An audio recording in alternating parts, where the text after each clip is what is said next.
Olá, seja bem-vindo a mais uma aula de computação gráfica. Meu nome é Marcos Oliveira Freitas e essa é a última aula sobre pipeline gráfica. A pipeline gráfica é o processo de transformação de objetos do mundo tridimensional para uma imagem bidimensional. Nós estamos seguindo a pipeline fixa do OpenGL, que começa com a modelagem, depois a visualização, projeção e divisão de perspectiva, clipping, rasterização e colorização. Na verdade, entrando mais em detalhes, a pipeline é essa daqui. Ela começa com a modelagem e definição de propriedades de material e de iluminação, e depois vem a visualização, o culling, a projeção, a remoção de polígonos fora do volume de visão, a divisão de perspectiva, o clipping, a transformação de viewport, a rasterização, o algoritmo do Z-Buffer e, finalmente, a colorização.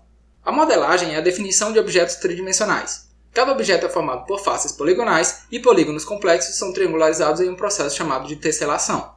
Ainda na etapa de modelagem, são definidas as propriedades de material dos polígonos, definidos vértice a vértice, bem como as propriedades de iluminação. Depois disso, os polígonos são enviados através da pipeline em qualquer ordem. A etapa de visualização vai transformar os vértices de um polígono de coordenadas de mundo para coordenadas de câmera. Para isso, é necessário encontrar a base local da câmera, formada por um ponto, onde a câmera está, e por vetores I, J e K, onde o vetor I é o vetor que vai para a direita da câmera, o vetor J é o vetor que vai para cima e o vetor K é o vetor que sai da tela. Uma vez determinada essa base, basta aplicar a matriz de mudança de base nos vértices do polígono. Depois disso, os vértices estão em coordenadas locais da câmera. Depois vem a etapa de culling, que vai remover as faces que não estão viradas para a câmera.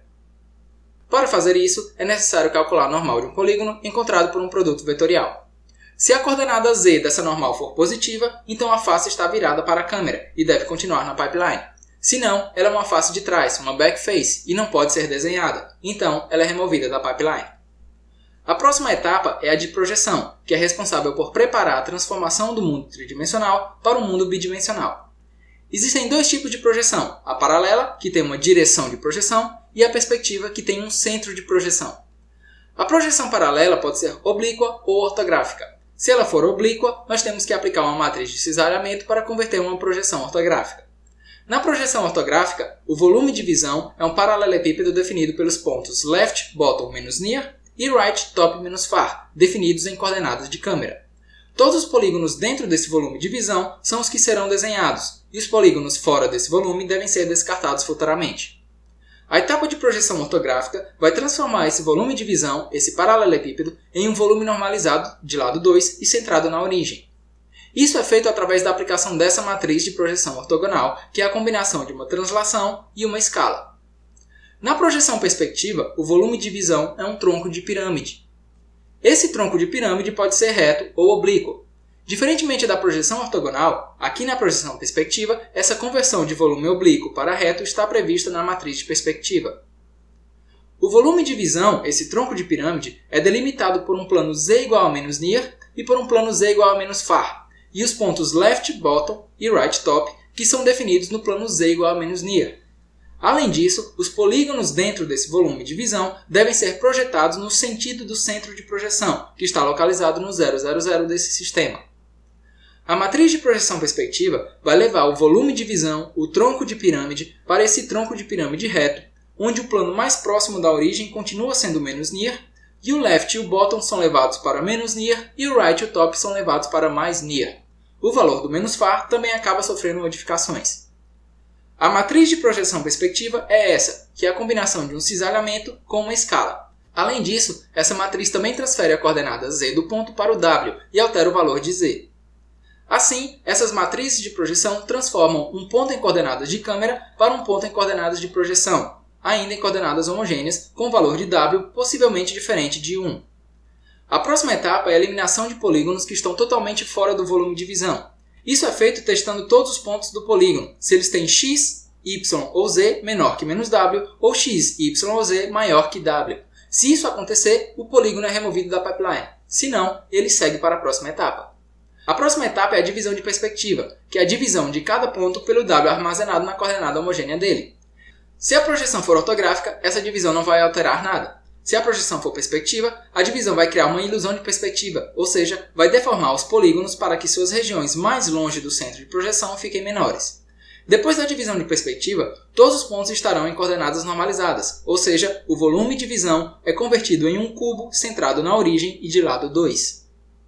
A próxima etapa é a de clipping, que vai remover as porções dos polígonos que estão fora do volume de visão. Esse clipping é feito plano a plano. Primeiro o plano de cima, depois o plano de baixo, depois o plano da direita, depois o plano da esquerda, depois o plano da frente e depois o plano de trás. O clipping elimina a parte do polígono que está fora do volume de visão normalizado e retém somente a parte interior ao volume. No clipping do plano superior, para cada aresta do polígono que cruza esse plano, é encontrado esse ponto de interseção e a aresta é substituída por outra. Para encontrar essa interseção, é aplicada uma fórmula de interpolação linear, ou de semelhança de triângulos. Essa fórmula é aplicada não só nos valores de x, y e z, mas também nas propriedades de material do polígono, de cor, de normal e de textura.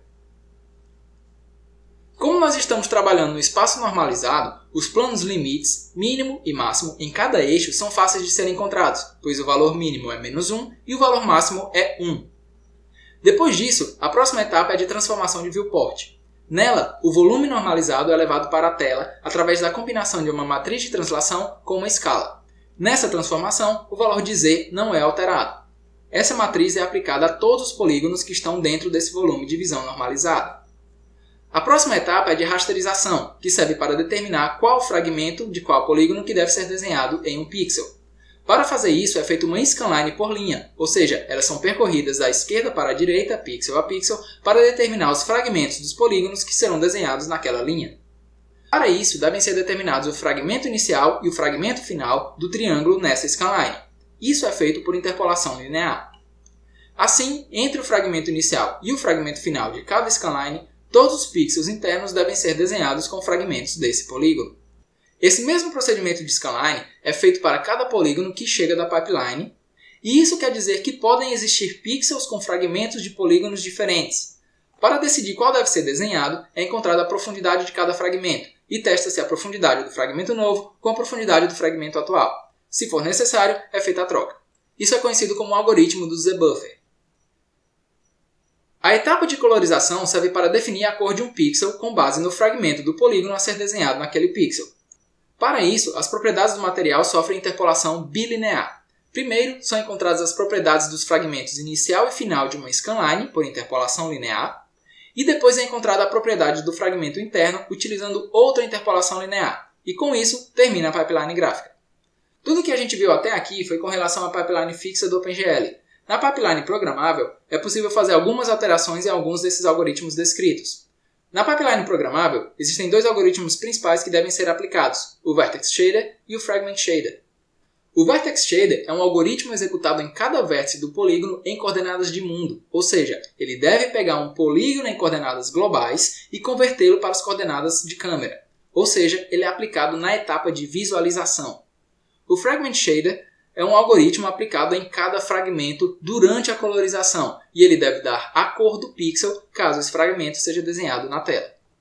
Isso termina a nossa última aula de revisão. Nessa aula, nós falamos rapidamente de todas as etapas da pipeline gráfica: a visualização, a projeção, a divisão de perspectiva, o clipping e a rasterização. Muito obrigado por assistir e até uma próxima oportunidade. Valeu!